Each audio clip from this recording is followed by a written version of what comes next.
What's up people, Divide back with another Warlock build. Now this is an old classic favourite that's been out a while but with a little change. This will be your updated Season 13 Warlock's Well of Radiance build with the new mods and all that good stuff. So here's your quick preview. Unlimited wells, unlimited grenades for healing, hardly ever reload, and have a pretty good weapon buff, not just from the well. Now this build is designed for harder endgame activities like Master and Grandmaster Nightfalls, Master Empire hunts and all that crazy stuff. So yeah, leave a rating, comment and subscribe, and now let's go!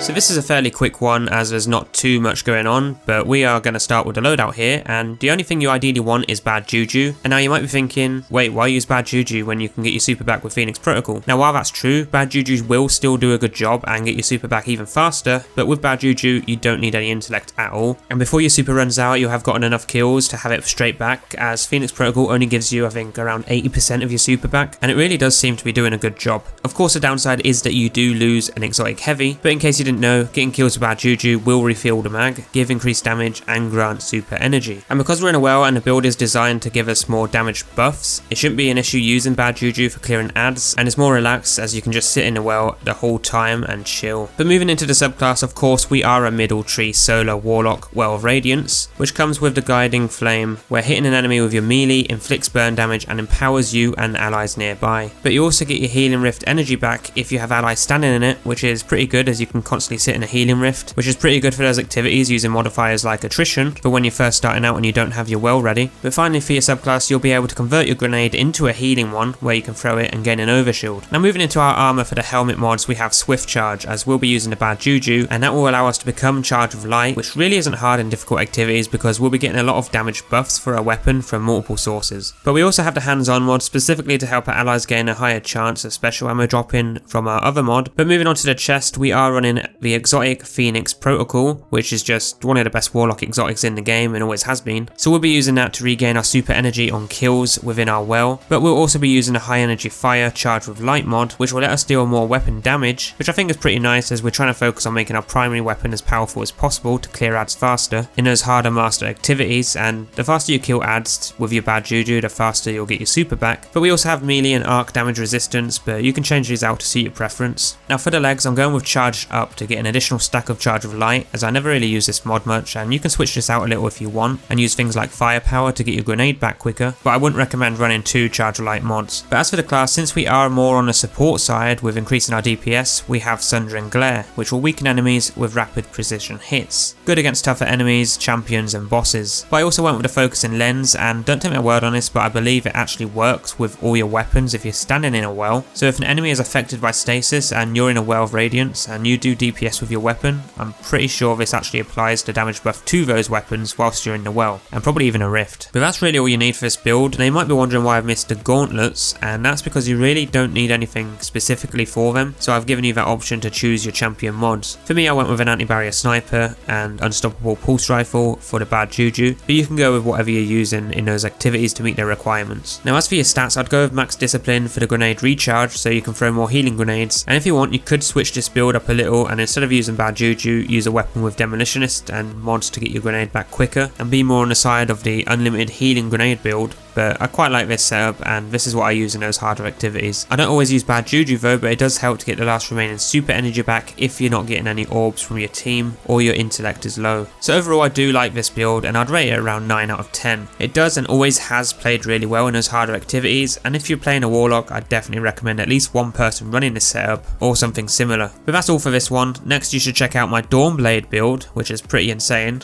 or view my playlist link below with all my build videos. But for now, as usual, give this a try, leave a rating, comment, subscribe and share, and I'll see you guys in the next build video tomorrow.